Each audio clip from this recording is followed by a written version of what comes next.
बिस्मिल्लाहिर्रहमानिर्रहीम। प्रोग्राम ज़ंजीर अदल के साथ मैं हूं शादाब रियाज़ और मेरे साथ मौजूद हैं डॉक्टर फैज़ुल्लाह खान नियाज़ी साहब। दोस्तों, हम सबसे पहले बात करेंगे आज सुप्रीम कोर्ट की जानिब से जो हुक्म सादर किया गया था कि इलेक्शन पंजाब और KPK में जो है वो बर वक्त किए जाए, 90 रोज़ के अंदर किए जाएँ। तो उसके बाद इलेक्शन कमीशन की जानिब से अब बाकायदा एक शेड्यूल जारी कर दिया गया कि कागजात नामजदगी जमा कब करवाए जाएंगे, वापस कब लिए जाएंगे, क्या होगा, कैसे फ़ीस होगी। पोलिंग का डे जो है वो 30 अप्रैल मुकर्रर किया गया। लेकिन तमाम बातों के बावजूद अभी भी अगर हम देखें तो अभाम पाया जा रहा है क्या इलेक्शन होंगे या नहीं होंगे, क्योंकि काफ़ी मामलात हैं, फंड्स के हवाले से मामलात हैं, सिक्योरिटी के हवाले से मामलात हैं। और बैरिस्टर एतजाज़ अहसन साहब सीनियर कानूनदान हैं, उन्होंने भी हाई कोर्ट में गुफ्तगू करते हुए यही बात की थी। उन्होंने कहा था कि अगर सुप्रीम कोर्ट का हुक्म की तामील नहीं होगी तो वो तौहीन अदालत का जो है वो कार्रवाई शुरू हो सकती है हुकूमत के ख़िलाफ़। एतजाज़ अहसन साहब की राय काफ़ी आपको पता है अहमियत की हामिल होती है, लेकिन दूसरी जानिब फ़ंड्स और जो सिक्योरिटी की बातें की जा रही हैं वो भी बहुत अहम है। अगर पैसा होगा ही नहीं, फ़ंड्स होंगे ही नहीं तो कहाँ से आएंगे। और जैसे हम इससे पहले भी कई प्रोग्राम्स में जिक्र कर चुके हैं कि अगर पंजाब और KPK के इलेक्शन होते हैं तो उसमें कम से कम 20 अरब रुपए जो है वो ख़र्चा आएगा। फैज़, अब इम्पॉर्टेंट चीज़ ये है कि इलेक्शन कमीशन ने तो हुक्म की तामील कर दी है सुप्रीम कोर्ट के और एक शेड्यूल जारी कर दिया गया है, लेकिन अभी तक इलेक्शन कमीशन की जेब खाली है। इलेक्शन कमीशन के पास फंड्स नहीं हैं और सिक्योरिटी जैसे KPK में भी और पंजाब में भी जब इलेक्शन करवाएंगे तो नॉर्मल सिक्योरिटी से कई ज़्यादा सिक्योरिटी जो है वो बुलानी पड़ेगी और फिर ज़ाहिर है अखराजात उसके उसी तरीके से होते हैं। क्या कहेंगे आप? जी देखें, अब मुशावरती इजलास तो कमीशन ऑफ पाकिस्तान ने बुला लिया है, जिसके अंदर फाइनेंस डिवीज़न और जो जितने भी कानून नाफिज करने वाले इदारे हैं उनके सरबराहान के साथ बैठकर उनको अपनी डिमांड्स या अपनी रिक्वायरमेंट्स पेश कर दी हैं। और ये भी बात दुरुस्त है कि आइनी तौर पर ये लाजिम है फेडरल हुकूमत के ऊपर और प्रोविंशियल हुकूमत के ऊपर कि वो इलेक्शन कमीशन का पूरा साथ दें। जो जो चीज़ें इलेक्शन कमीशन को दरकार हैं ये इलेक्शन करवाने के लिए वो सारे इलेक्शन कमीशन को मुयसर की जाएं और किसी किस्म की रुकावट इसके अंदर ना साथ रहें। पंसोता साहब ने हमें ज्वाइन किया, बैरिस्टर अहमद पंसोता साहब ने। जी अस्सलाम वालेकुम बैरिस्टर साहब। जी वालेकुम सलाम। बैरिस्टर साहब, इलेक्शन कमीशन की जानिब से तो शेड्यूल का ऐलान कर दिया गया है सुप्रीम कोर्ट के हुक्म के ऐन मुताबिक। अब बातें की जा रही हैं पैसों की और सिक्योरिटी की कि जी पंजाब में भी हैवी सिक्योरिटी चाहिए, KPK में भी चाहिए, फंड्स हमारे पास ऑलरेडी नहीं है। क्या कहेंगे अगर जैसे कल एतजाज़ अहसन साहब ने ये फरमाया हाई कोर्ट में गुफ्तगू करते हुए कि अगर नहीं करेंगे तो तौहीन अदालत होगी। अगर पैसे ही फंड्स ही नहीं है उनके पास तो फिर क्या होगी, कैसी तौहीन अदालत होगी? सर, बात यह है कि ECP जो है उसको चाहिए तकरीबन 20 बिलियन चाहिए provincial election Punjab and KPK। ये 0.15% बनता है of the total annual federal expenditure जो कि 13,500 बिलियन है।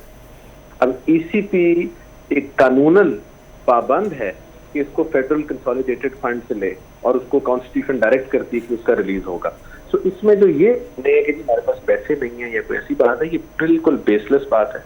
ये फंड हो ही नहीं सकता कि एग्जिस्ट ना करता, ये तो फेडरल कंसोलिडेटेड फंड में पड़ा हुआ है। और मैंने आपको उसकी सारी की सारी स्टेटिस्टिक्स भी बता दी और ये भी बता दी कि कानूनी और आईनी तौर पर पाबंद है।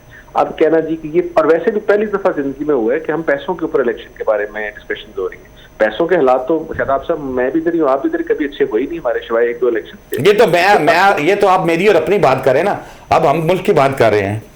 नहीं, मैंने कहा कि मैं और आप जब से इस मुल्क में हैं, हाँ। आपके और मेरे तो अच्छे हैं ही नहीं कभी से। हाँ। मैं अपनी बात कर रहा हूँ कि मेरे और आपके इस मुल्क को देखते हुए मतलब 20-25 साल तो हम देख रहे हैं। ऐसे ही है बिल्कुल। तो उसमें जो हमारी पॉलिटिकल हिस्ट्री है उसमें तो हर वक्त पाकिस्तान ड्रिंक पे होता है, इलेक्शंस होते हैं।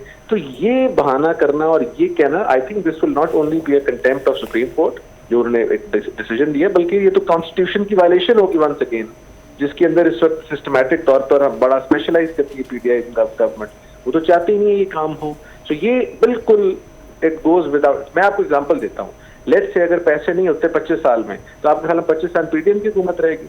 ये तो इसीलिए कॉन्स्टिट्यूशन ने इनबिल्ट मैकेनिज्म रखा हुआ है इनके लिए कि ये मैकेनिज्म्स ऑटोमेटिकली इन प्लेस आ जाएं जब भी इलेक्शन होने हैं। और ये कोई इतनी बड़ी रकम भी नहीं है 20 अरब की। मैंने आपको बताया कि 13,500 अरब में से जो कि फेडरल गवर्नमेंट का एक्सपेंडिचर है उसमें से 0.015% बनता है। और कॉन्स्टिट्यूशन जो है वो डायरेक्ट करती है। तो इसमें मुझे बताइए कि ये कहाँ से डुएबल नहीं है? तो ये तो सिर्फ बहाने और बातें हैं। तो पंचोता साहब फिर हम कर सकते हैं फेवर के, फिर हम इलेक्शन फंड्स के लिए मैराथन कर लेते हैं जिसमें इमरान खान साहब को भी ले लें, शहबाज शरीफ साहब को भी और जरदारी साहब को भी, कि लोग फंड्स दें ताकि हम इलेक्शन करवाएं। यानी आप चाहते हैं कि खान साहब के थ्रू जो फंड मिले वो बाकी दो जो आपने बिठाए उनके थ्रू वापस निकल जाए? फिर अगर आपने फंड करवाना ही है तो खान साहब को मैराथन में बिठा दें, वो आपको वो वाले फंड भी अरेंज कर देंगे। प्रॉब्लम ये नहीं। और दूसरी बात ये कि ये लोग क्यों बैठे इस काम के लिए? इस काम के लिए फंड मुख्तस है और एग्जिस्ट करता है, ये नहीं कि एग्जिस्ट नहीं करता, लेकिन उसको खाम खा आउट ऑफ प्रोपोर्शन ब्लॉक किया जा रहा है कि सिक्योरिटी के लिए। सिक्योरिटी तो आपके सामने ही है, परसों जिस काम पे इस्तेमाल किया आपने, जहाँ पर आपने वाटर कैनन और ये सारा कुछ इस्तेमाल किया है, तो सिक्योरिटी तो आपकी बड़ी क्लियरली नजर आ रही कहाँ लग रही है पाकिस्तान में। और पीएसएल पे भी सिक्योरिटी लग रही है। अगर पीएसएल की लाइटों का खर्चा 80 करोड़ रुपया हो सकता है तो फिर आप मुझे बताइए पाकिस्तान का सबसे इंपॉर्टेंट काम अंडर द कॉन्स्टिट्यूशन क्यों नहीं हो सकता? बिल्कुल पंचोता साहब, लेकिन मतलब एक चीज एज्यूम कर लें कि अगर नहीं है फंड्स, जैसे अभी आप पेट्रोल देखिए उसमें से सब्सिडी नहीं, बिजली कहां से कहां पहुंच गई है, और बार बार यही बातें की जा रही है कि आईएमएफ की तरफ से भी कोई रिस्पांस नहीं आ रहा, तो क्या कोई आइन के अंदर ऐसी गुंजाइश मौजूद है कि अगर बिल्कुल मान लिया कि नहीं है पैसे, और फिर आइन वहां पर क्या कहता है? देखिए, बड़ी सिंपल सी बात है कि अगर पैसे नहीं है फिर तो टेक्निकली स्पीकिंग इनको डिफॉल्ट की बात करनी चाहिए। डिफॉल्ट के बारे में मैं फेडरल गवर्नमेंट को कोट करता हूँ, वो कहते हैं कि जी हमारी डिफॉल्ट वाली पोजीशन ही नहीं रही, हम तो बहुत अच्छे हालात में चल रहे हैं। अगर अच्छे हालात में चले गए तो इसका मतलब है कि पैसे होंगे। अगर पैसे नहीं है तो इसी आइन के तहत फाइनेंशियल इमरजेंसी की प्रोविजन है, उसके बारे में बात करें। ये उस तरफ भी नहीं जाते और साथ साथ मतलब ये कहते हैं कि सिर्फ इलेक्शन के पैसे नहीं है, बाकी हमारे पास फेडरल कैबिनेट के लिए गाड़ियां मंगवाने के पैसे भी हैं, पीएसएल कराने के पैसे भी हैं। पीएसएल की लाइटें, वो तो शुक्र है प्रोविंशियल इंफॉर्मेशन मिनिस्टर ने उसको अपोज किया और कहा कि लाइटें खुद खरीद लें, उसके 80 करोड़ रुपया उसके देने थे वो हैं।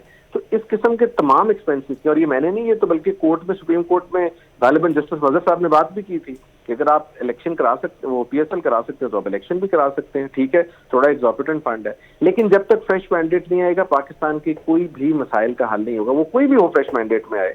But this country can not go beyond that, और इसको अपने टाइम पर इलेक्शन करेंगे। और अगर फर्स्ट टाइम का इनके मुताबिक टाइम पर चले तो तब भी कैसे फंड्स होंगे इनके पास? फंड तो सर अब नहीं आने जब तक क्या कहते हैं, पहले एहतसाब फिर इंतखाब। अहमद भाई, इसमें एक अगर आप इजाज़त दें, एक छोटी सी बात मैंने कहा मैं भी आपके सामने रख दूं, हम भी आपसे सीख लें कि अगर तो ये बात तस्लीम कर ली जाती है, एज्यूम करें कि जिस तरह शादाब साहब ने कहा कि पैसे मुयस्सर नहीं हैं किसी भी सूरत हाल में, तो फिर क्या ये इलेक्शन 1.5 या 2 महीने आगे करके एक फिक्स डेट दे के फेडरल हुकूमत के हम तब तक पैसे जो हैं वो इकट्ठे कर लेंगे और फिर वो जो पीरियड होगा वो आर्टिकल 254 कवर नहीं कर लेगा? देखिए, अगर तो ऐसी कोई इंश्योरेंस पे बात जाती है, लेकिन मेरा ख्याल है इनकी इंश्योरेंस मानेगा कोई ना, क्योंकि इन्होंने इंश्योरेंस दी थी अप्रैल में कि हम नवंबर में इलेक्शन कराएंगे इलेक्शन कमीशन ने।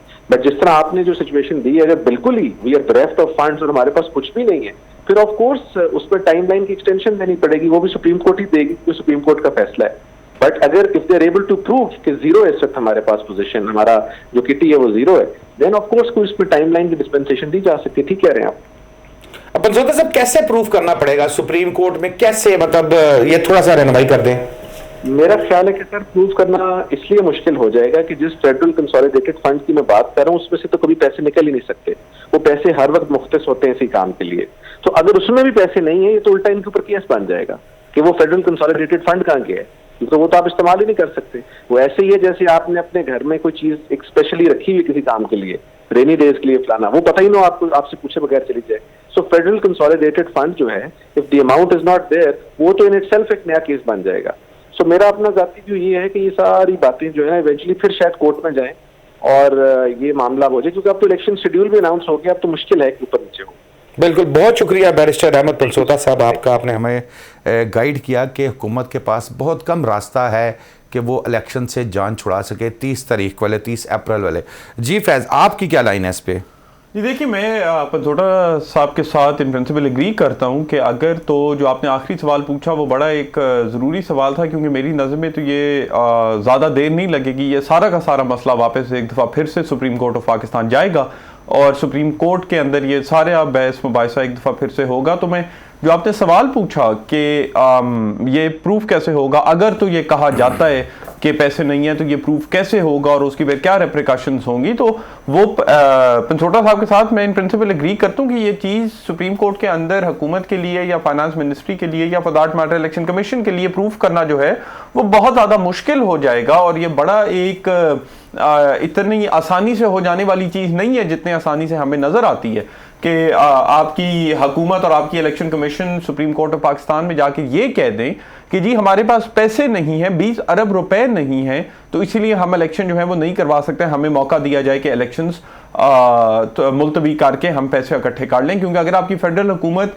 आपकी मुल्क की सबसे बड़ी आईनी अदालत में जाकर ये कह देती है कि हमारे पास 20 अरब रुपए नहीं पड़े हुए, तो वो स्टेटमेंट जो है वो मुझे लगता है कि बहुत एक केओस मचाने वाली स्टेटमेंट होगी, ना सिर्फ नेशनली बट इंटरनेशनली भी। स्पेशली आपकी IMF की डील चल रही है, दोस्त ममालिक आपके पास इन्वेस्टमेंट्स लाने की आप कोशिश कर रही हैं कि आपके दोस्त ममालिक आपके पास इन्वेस्टमेंट्स लें, तो इस तरह की statement supreme court of Pakistan के अंदर देना इस वक्त जो है वो मुझे लगता है बड़ा मुश्किल होगा और सुप्रीम कोर्ट को क्या ये स्टेटमेंट एक्सेप्ट कर लेना भी बहुत मुश्किल होगा। तो ये इतनी आसानी से हो जाने वाली चीज़ नहीं है जितनी आसानी से लोग कह रहे हैं कि हो जाएगा। लेकिन फैज जिस तरह हुकूमती हल्के अगर आप जाहिर है उनके साथ हमारा बैठना उठना होता है, बातें जैसे तहरीक इंसाफ के लोगों के साथ हैं वैसी PDM के लोगों के साथ भी, वहाँ से तो कोई ऐसी चीज़ नज़र नहीं आ रही कि इलेक्शन जो है वो 30 अप्रैल को होगा, पोलिंग होगी।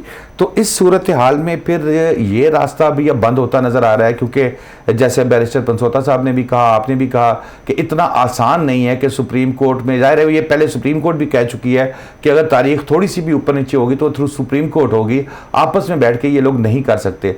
तो फिर तो बड़ा मुश्किल काम है कि सुप्रीम कोर्ट में अपने आप को शो करना और वो कि भाई हम तो डिफॉल्ट कर रहे हैं, वो फिर एक मुल्क के अंदर अनार्की सी फैलेगी, लोग परेशान। बिल्कुल, एब्सोल्युटली। और फाइनेंस के उसके अलावा भी अगर आप सिक्योरिटी सूरत हाल के हिसाब से देख लेते हैं तो मेरी नज़र में वो भी एक जो एक्सक्यूज है वो सेल करना सुप्रीम कोर्ट के सामने बड़ा मुश्किल होगा, क्योंकि उसका बेसिकली आप जो बात कर रहे होंगे वो बात बड़ी भारी है और उस बात को इतने आसानी से नहीं एक्सेप्ट किया जा सकता, क्योंकि वो बात बेसिकली आप ये कह रहे होंगे कि हमारे मुल्क के अंदर इतनी सिक्योरिटी सूरत हाल ख़राब है कि हमने अपना डेमोक्रेटिक प्रोसेस जो है, जो डेमोक्रेटिक प्रोसीजर है, जो सबसे ज़रूरी एस्पेक्ट है हमारे पूरे आइन का और हमारी पूरी जमहूरियत का, उसको हमें रोकना पड़ रहा है, उसको हमें डिले करना पड़ रहा है ताकि हम सिक्योरिटी सूरत हाल इतनी ठीक कर लें कि हम इस मामले को आगे चला लें। ये देखिए बड़ी बहुत ज़्यादा ख़तरनाक सी बात है ये जो सुप्रीम कोर्ट या वैसे जनरली भी अवाम के सामने भी रखने के लिए। तो ये इलेक्शन वक्त पे ना होने की क्या ये दो वजूहात होंगी? अब देखिए इलेक्शन अगर करीब आके क्लोज हफ्ते 10 दिन के अंदर या 14 दिन बाद ये एक दफ़ा बात कर दी जाती है, इलेक्शन कमीशन को ये पैगाम पहुंचा दिया जाता है कि हमारे पास पैसे नहीं है, और फिर ये मसला जाता है सुप्रीम कोर्ट के अंदर और फिर सुप्रीम कोर्ट के अंदर इसके ऊपर दलाइल शुरू होते हैं, और जब ये सारे दलाइल शुरू होंगे तो देखें इलेक्शन का जो प्रोसेस चल रहा होगा वो प्रोसेस तो रुक जाएगा। जो सारे गोशवारे जमा करवाने का, उनकी जांच पड़ताल, उनको चैलेंजेस, उनकी अपील्स, ये सारा प्रोसेस तो एक दफ़ा के लिए रुकना पड़ेगा मेरी नज़र में। और अगर ये एक दफ़ा रुक जाता है और अप्रैल के पहले हफ्ते के अंदर या 10 अप्रैल या 15 अप्रैल को सुप्रीम कोर्ट कहती है कि नहीं जी पैसे तो पड़ी हैं, आप पैसे दें ताकि ये इलेक्शन आगे चलें, तो फिर इलेक्शन का प्रोसेस तो एक बार फिर से शुरू होना पड़ेगा, क्योंकि आपने कैंपेन भी करनी है, आपने गोशवारे भी देखने हैं, आपने टिकट्स अलॉट करने हैं, and so on and so fourth. इस सिचुएशन में तो जो उम्मीदवार है फैज वो भी परेशान होगा। मैं यही बात कर रहा हूं, इलेक्शन करोड़ों रुपया लग जाता है। मैं यही बात कर रहा हूं। देखें जो बज़ाहिरन बात नजर आती है कि इस इलेक्शन को पुश आगे करने की वजह यह है कि नेशनल के करीब या नेशनल के साथ इसके इलेक्शन करवाए जाए। उसके लिए इलेक्शन को आपने बहुत देर मुलतवी करना नहीं है, उसमें आपने थोड़ी देर के लिए सिर्फ इलेक्शन 1.5-2-3 महीने की आपने इलेक्शन के अंदर ताखीर डाल दी है। तो ये देखने वाली बात यह है कि ये एक्सक्यूज एक्सेप्ट होती है या ये नहीं एक्सेप्ट होती, ये तो एक सवाल है, और इसके ऊपर तो यही नजर आता है कि एक्सक्यूज एक्सेप्ट नहीं होती। दूसरा सवाल यह है कि क्या इस एक्सक्यूज के ऊपर या इसकी सारी प्रोसीजर अदालती कार्रवाई कंप्लीट करने तक क्या इतनी ताखीर हो जाएगी कि इलेक्शंस जो हैं वो फिर अगस्त या सितंबर या नेशनल के साथ साथ करीब ही ये इलेक्शंस जो हैं वो करा दिए जाएं। तो ये असल सवाल है। अगर ये मिल के, मतलब आप ये कहना चाह रहे हैं कि तहरीक इंसाफ और पीडीएम की 13-14 जमातें इकट्ठे बैठ के ये कहे कि जैसे पीडीएम चाह रही है अक्टूबर नवंबर में, हो नहीं सकता। ये चाह रहे हैं अप्रैल में, तो दरमियान का कोई जून जुलाई का रास्ता देख लें। वो हो नहीं सकता। जब ये सुओ मोटो की प्रोसीडिंग्स चल रही थी तो जस्टिस मंसूर अली शाह ने ये बात ओपन कोर्ट में सजेस्ट की थी और फिर अदालत ने घंटे की रिसेस ली थी जिसके अंदर ये बात सुप्रीम कोर्ट की तरफ से, बेंच की तरफ से कही गई थी। फवाद चौधरी साहब अदालत में मौजूद थे, फारूक नाइक साहब थे, मंसूर उस्मान अवान साहब थे, शदाद अता इलाही साहब थे, अली जफर साहब थे। इन सारों को कहा था कि आप जरा सियासी लीडरान से ये बात पूछ लें कि बजाय इसके कि सुप्रीम कोर्ट इस पे फैसला दे, क्या ये चीज हो सकती है कि आप लोग आपस में बैठ के मुशावरत करके एक कोई ऐसे अंजाम पे पहुंच जाएं, एक ऐसे नतीजे पे पहुंच जाएं जिसके ऊपर सुप्रीम कोर्ट को फिर फैसला ना देना पड़े, नेशनल थोड़ी सी पीछे आ जाए, प्रोविंशियल थोड़े से आगे चले जाएं और एक ही टाइम पर पूरे मुल्क के अंदर इलेक्शंस हो जाएं। तो जब वो घंटे के बाद वापस रिज्यूम हुआ तो सारों ने आके एक ही बात की कि जी अब ये मैटर सुप्रीम कोर्ट के अंदर है तो हम कुछ नहीं कर सकते, सुप्रीम कोर्ट ही इसको डिसाइड करे। व्हिच वाज बेसिकली उनके कहने का मतलब ये था कि हम इकट्ठे बैठ के बात नहीं कर सकते, आपने सुओ मोटो ले लिया, अब आप ही हमारा जरा मसले का हल निकाल दें। तो बात ये है कि ये जो सियासी मुशावरत या सियासी तौर पर बैठ के बात करना हमारे मुल्क में मुझे लगता है कि आजकल की जो सियासी पस मंजर है उसके अंदर बिल्कुल नहीं नजर आता कि सियासी हमारे लीडरान जो है वो इकट्ठे बैठ के एक चीज के ऊपर मुशावरत करके और कोई नतीजे पे पहुंच जाए। बिल्कुल ठीक है फैज, ब्रेक लेते हैं, ब्रेक के बाद आएंगे। एक और अहम मामला है, उसमें पंसोता साहब से फिर रहनुमाई लेंगे। पेमरा की जानिब से तहरीक इंसाफ के चेयरमैन इमरान खान साहब के खिताबात बराह रास्त या रिकॉर्डेड दिखाने पर पाबंदी आयद की गई थी, लेकिन लाहौर हाई कोर्ट ने कल उस हुक्म को जो है वो फिलहाल सस्पेंड कर दिया। 13 तारीख डाली है मार्च की और फुल बेंच बनाने की सिफारिश की है। उस पर बात करेंगे पंसोता साहब से, क्योंकि पंसोता साहब भी उसको देख रहे थे हाई कोर्ट में। ब्रेक के बाद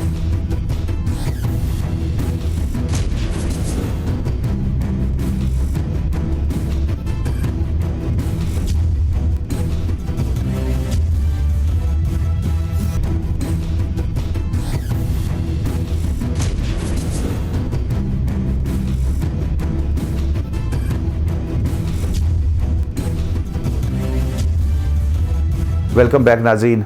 जी फैज़, बैरिस्टर अहमद पंसोता साहब हमारे साथ ही थे, लेकिन अब ज़रा थोड़ा सा मसरूफियत की वजह से मेरे ख्याल उनसे रब्ता नहीं हो रहा। पंसोता साहब ने जो है वो एक पटिशन दायर की थी लाहौर हाई कोर्ट में, और इमरान खान साहब तहरीक इंसाफ के चेयरमैन, उनकी लाइव और रिकॉर्डेड जो है वो तकारीर नशर करने पर पाबंदी आयद कर दी गई थी। अदालत ने जो है वो उनका नोटिफिकेशन मुअत्तल करते हुए 13 मार्च तक समाअत मुलतवी की है, और chief justice Lahore high court से उन्होंने कहा है कि इस हवाले से फुल बेंच तश्कील दिया जाए क्योंकि ये अहम मामला है। क्यों फैज़ दरख्वास्त ये जो है वो खिताबात पे पाबंदी लगा दी जाती है और फिर उसके बाद वो इतनी कमज़ोर पाबंदी होती है कि वो हाई कोर्ट जाती है और हाई कोर्ट में दरख्वास्त गुजार को रिलीफ मिल जाता है? ये देखिए, इसके अंदर दोनों तरफ से ये चीज़ देखी जा सकती है। एक साइड से ये है कि इमरान खान साहब की स्पीचेस के अंदर शायद कुछ ऐसी बातें उन्होंने बोली हैं अदारों के बारे में जो पेमरा को एज ए रेगुलेटरी अथॉरिटी ये समझ आई है कि शायद ये नशर करनी जो है ये गैर संजीदा है और गैर कानूनी या गैर आईनी है पेमरा की ओपिनियन में, और इसलिए पेमरा ने इसके ऊपर पाबंदी आयद कर दी थी। आप यू कांट प्रिडिक्ट कि जब भी एक बंदा प्रेस कॉन्फ्रेंस कर रहा है या कहीं पे खिताब कर रहा है तो उन्होंने एग्जैक्टली क्या बात करनी है। तो मुझे लगता है ये एक प्रिकॉशनरी तौर पे पेमरा ने ये बैन कर दिया था, लेकिन क्या ये बैन होना चाहिए या क्या ये बैन नहीं होना चाहिए वो एक आईनी डिबेट है, और उसके ऊपर मुझे लगता है कि इस तरह की सेंसरशिप, फ्रीडम ऑफ स्पीच के ऊपर स्पेशली सियासी लीडरान की वो इतनी शायद इतनी अच्छी नहीं समझी जाती, ना ही उसको इतना स्ट्रांगली डिफेंड किया जा सकता है। वजह उसकी ये है कि अगर एक सियासी लीडर को जिसकी इतनी फॉलोइंग हो या जिसकी इतने सुनने वाले हो, उनको किसी किस्म की पॉलिटिकल क्रिटिसिज्म की वजह से आप बिल्कुल ही बैन कर दें और उनकी नशरियात जो है वो रोक दें, तो उसका डायरेक्ट इम्पैक्ट जो है वो आर्टिकल 19 से आएगा कॉन्स्टिट्यूशन के अंदर, जो राइट ऑफ फ्री स्पीच और एक्सप्रेशन को गारंटी करता है। हाँ, क्या इमरान खान साहब कोई ऐसी बात कर दें जो इंतशार फैलाने वाली बात हो या कोई गैर कानूनी बात हो, कोई गैर आईनी बात हो, कोई ऐसी बात करें या उन्होंने की हो जिसके ऊपर किसी किस्म का कानूनी या आईनी कतगन हो और ये इजाजत हो कि उसकी उसके बेसिस पर उनके ऊपर किसी किस्म की कार्रवाई की जा सकती है, तो वो कार्रवाई करने का हक जो है वो बिल्कुल हर स्टेट रेगुलेटरी अथॉरिटी रखती है। लेकिन इसमें फैज मैं थोड़ा सा एक चीज़ डिस्कस करना चाहूँगा कि इमरान खान साहब बात करते हैं, मरियम नवाज साहिबा बात करती हैं, और दोनों बहुत रैपिड फायरिंग करते हैं, और उसमें जो भी सामने आता है उसको वो शिकार हो जाता है उसका। तो इस सिचुएशन के अंदर सबसे पहली तो मेरी ये है कि टीवी चैनल्स को नोटिस कर दिए जाते हैं, टीवी चैनल्स को जुर्माने कर दिए जाते हैं, ये खुला तजाद नहीं है क्या? बिल्कुल वो है। देखें, टीवी चैनल्स को जब नोटिस किए जाते हैं तो वो ज़्यादातर इस चीज़ पे किए जाते हैं कि एक सर्टेन जो कोड ऑफ कॉन्डक्ट है पेमरा का, उसके ऊपर जो रेगुलेशंस लगती हैं, उन रेगुलेशंस की पूरी तरीके से जो उन रेगुलेशंस के ऊपर पूरी तरीके से अमल है वो टीवी चैनल्स की तरफ से नहीं किया जा रहा। लेकिन दूसरी बात यह है कि इसलिए हमारे पास अल्लाह का शुक्र है कि हाई कोर्ट और सुप्रीम कोर्ट जैसी आईनी अदालतें हैं जिनके अंदर ये चीज़ें चैलेंज होकर और कानून की जहाँ पर भी इंफ्रिंजमेंट होगी, आइन की जहाँ पर भी इंफ्रिंजमेंट होगी, उनकी प्रोटेक्शन हमें मुयस्सर है। लेकिन जहाँ तक आपने बात की कि मरियम नवाज साहिबा भी ये करती हैं, जिस भी सियासी लीडर के ऊपर इस तरह की जो कदगन है वो लगाया जाए, उसकी स्पीचेस को नशर होने से रोका जाए, उनकी किसी किस्म की भी राइट ऑफ एक्सप्रेशन या पॉलिटिकल एक्सप्रेशन को रोका जाए, वो मुझे लगता है गैर आईनी, और उसको अदालतों को चाहिए कि इस तरह के इकदाम जो है वो जल्द से जल्द सेट असाइड करके और उनको रोका जाए कि जी ये इस तरह के काम जो है वो ना किए जाएं। क्योंकि ये सिर्फ पहले भी हमने देखा इमरान खान साहब के दौर में, उससे पहले वाले दौरों में भी हमेशा सियासी लीडरान जो है वो एक दूसरे के ऊपर इस तरह के जो कंडे हैं वो इस्तेमाल करते थे पॉलिटिकल एक्सप्रेशन को रोकने से। लेकिन उसका जो अमल है, स्पेशली इस सोशल मीडिया के दौर में, जहाँ पर अगर आप टीवी पे नशरियात रोक देंगे तो यूट्यूब पे या फेसबुक पे या किसी और सोशल मीडिया के ऊपर ये चीज़ जो है ये नशर कर दी जाएगी और उतने ही लोग वहाँ पर देख लेंगे और वो वहाँ पर सर्कुलेट करती रहेगी।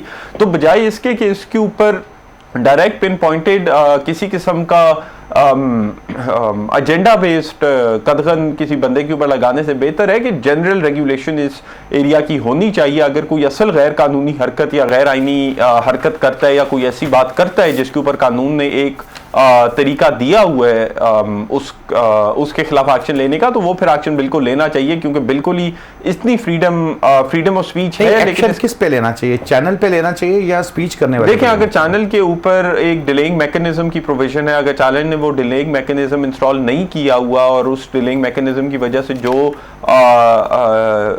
कोड ऑफ कॉन्डक्ट के अंदर जिस तरह की प्रोविजंस हैं उनको कंप्लाई विद नहीं किया गया, तो फिर चैनल के ऊपर तो है। लेकिन बिला वजह चैनल को हिरासा करना तो मुझे लगता है वो बिल्कुल ही गैर आईनी और गैर कानूनी, और उसकी किसी किस्म से किसी भी तरह जो है वो डिफेंस नहीं की जा सकती। बिल्कुल ठीक है। फैज़ एक दफ़ा फिर ब्रेक ले लेते हैं। ब्रेक के बाद आएंगे तो वीडियो लिंक्स बात करेंगे जो इमरान खान साहब की तरफ से लाहौर हाई कोर्ट में भी और इस्लामाबाद हाई कोर्ट में भी दरख्वास्तें ज़ेर समात हैं, उस पर बात करेंगे।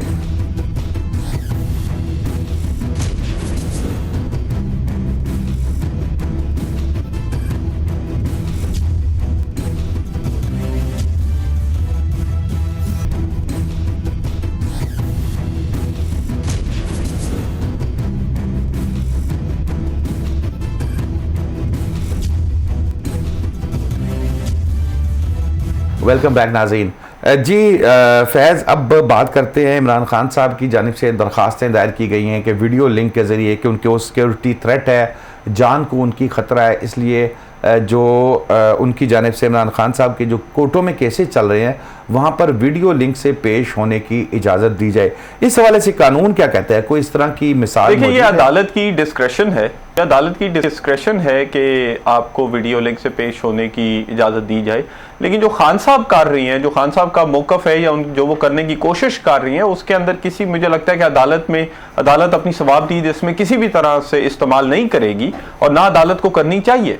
क्योंकि बात यह है कि जो खान साहब के ऊपर स्पेशली जो फौजदारी नौयत के केसेस हैं जिनके अंदर खान साहब के पास खान साहब की अदालत के अंदर हाजिरी जो है वो एक कानूनी रिक्वायरमेंट है, उसको इस बात से बाईपास कर लेना कि कभी खान साहब की तबीयत खराब थी तो कभी खान साहब की हिलजोल में मुश्किल है, तो कभी खान साहब की सिक्योरिटी को मसला है, कभी खान साहब की जान का को खतरा है। इस तरह के जो ये किसी किस्म के बहाने जो हैं वो इस्तेमाल करके बाहर निकलना, ये देखें अगर अदालत आज खान साहब को इस चीज की वो दे देती है तो कल को शहबाज शरीफ साहब या कल को कोई और पाकिस्तान का सियासी लीडर जो है वो बाहर निकल के कह सकता है कि मेरी सियासी लीडर होने की हैसियत से मेरी जान को खतरा और मैं अदालतों में पेश ना हूं। लेकिन ये बात सेंस नहीं बना। एक पॉइंट थोड़ा सा मुझे ये रहनुमाई करें, जैसे कल तहरीक इंसाफ की जानिब से एक दिन पहले रैली निकालने की बात की गई थी और कहा यह गया था, बेशक वो रैली निकली नहीं, कि इमरान खान साहब जो है उस रैली की क़यादत करेंगे, तो वो 8-10 घंटे की एक रैली और उसमें थकावट, और ये अदालत में अगर जाएं और जाहिर है फिर बहुत से लोग वहाँ पर रंग रंग के,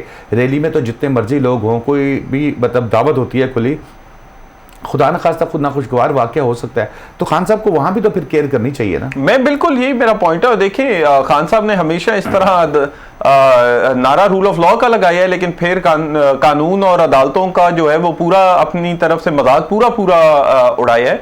जिस तरह खान साहब लाहौर हाई कोर्ट में पहले पेश हुए थे, आपको याद होगा वो उनकी जब प्रोटेक्टिव बेल थी तब भी तो सिक्योरिटी की सूरत हाल खराब हो सकती थी। खान साहब खुद अपने साथ जो है वो 500 या 1000 बंदा लेके अदालत के अंदर आ जाती हैं, तो उन 500-1000 के अंदर से एक बंदा ऐसा हो जिसने कोई ऐसी हरकत करनी हो जो हम सारे चाहते हैं कि ना हो, तो फिर तो ये बात ये है कि खान साहब ने खुद अपने आप को ही वो ये जो उन्होंने एक तस्वर दिया हुआ है कि कानून नीचे है और खान साहब खुद ऊपर है और अदालतें नीचे हैं और खान साहब खुद ऊपर है, ये बिल्कुल गलत बात है। इस तरह की आप बहानेबाजी करके अदालतों से मुझे फैसले बताया कि कानून में कोई ऐसी नज़ीर मौजूद है, इससे पहले किसी मुलजिम को वीडियो लिंक के जरिए किया हो, क्योंकि 72-74 केसेज हैं उन पे, अब वो सारे मामला अदालत में भी जाएंगे अल्टीमेटली, तो फिजिकली तो उनके लिए मुमकिन नहीं होगा। देखिए उनके जो केसेस कॉन्स्टिट्यूशनल मैटर्स हैं उनके अंदर तो उनकी हाजिरी वैसी जरूरी नहीं है, हाजिरी उनकी उन केसेस के अंदर जरूरी है जिसके अंदर वो मुलजिम है। और मुलजिम का अदालत में आने के लिए 1-2 दफा इस तरह अगर आपको चाहिए, आपकी तबीयत खराब है या आप नहीं आ सकते, तो वो खान साहब को दिए भी गए हैं और वो पहले भी दिए गए हैं।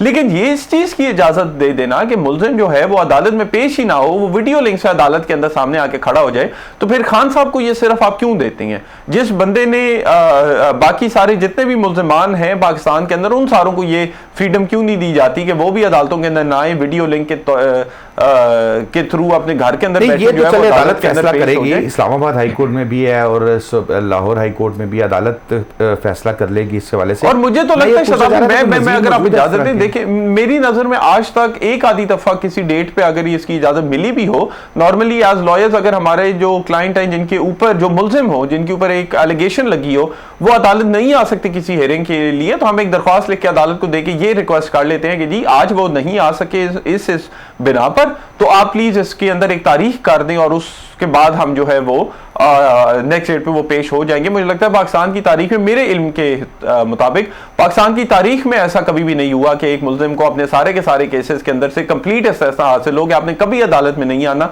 सिर्फ वीडियो लिंक के थ्रू आना है। और देखिए मेरा एक जाती मेरी राय ये है, या मैं अगर खान साहब को इस मीडिया के थ्रू एडवाइस करूं तो मैं ये कहूंगा कि खान साहब को चाहिए कि अदालत में जाके पेश हो जाए, नहीं तो तसव्वुर एक ऐसे लीडर का यही आएगा कि अवाम के सामने कि जी ये बुज़दिल लीडर है, ये गिरफ्तारी से इतना डर रहा है कि घर से निकलने से ही खौफजदा है। तो ये मुझे लगता है कि खान साहब को चाहिए कि अदालत में पेश खुद हो जाए, अदालतों का तकद्दस करें, इज्जत करें अदालतों की, ना कि इस तरह के बहाने बना कर और अदालतों से छुपा जाए, अदालतों से भागा जाए या अदालतों की तजलील की जाए। अब पिछले इतवार वाले दिन आपको याद है कि इस्लामाबाद से एक टीम आई थी जिन्होंने warrant of non available warrant जो है खान साहब पर सर्व करने थे, और उन एसपी साहब को यह कहा गया शिबली फराज साहब की जानिब से कि खान साहब घर पर मौजूद ही नहीं है। और जब वो वहां से चले गए तो पीछे से घर के अंदर से खान साहब निकल के एक अपने वहां जो खड़े वर्कर हैं खुद अपने पैरों पर चलकर आके और खिताब अपने वर्करों से कर दिया। तो बात यह है कि आपने खुद कानून और आइन और अदालतों का मजाक उड़ा रही हैं, हालांकि आप सबसे ज्यादा रूल ऑफ लॉ का के ऊपर आवाज उठाते थे, तो फिर ये बात तो गलत हुई। मुझे लगता है इस केस के अंदर हाई कोर्ट से खान साहब को रिलीफ मिलता मुझे ना नजर आ रहा है और ना मेरी नजर में मिलना चाहिए। बहरहाल वो तो अब हम नहीं कुछ कह सकते, वो अदालत के ऊपर है, अदालत के सामने क्या आर्गूमेंट दिए जाते हैं। मैं ये चाह रहा था कि पंसोता साहब भी हमें इस मामले पे भी ज्वाइन करते ताकि दूसरी साइड से भी जो है वो मौक़िफ़ सामने आ जाता। नाज़रीन आज के लिए इतना ही, नए टॉपिक्स के साथ एक दफ़ा फिर हाजिर होंगे। शादाब रियाज को इजाज़त दीजिए, अल्लाह हाफ़िज़।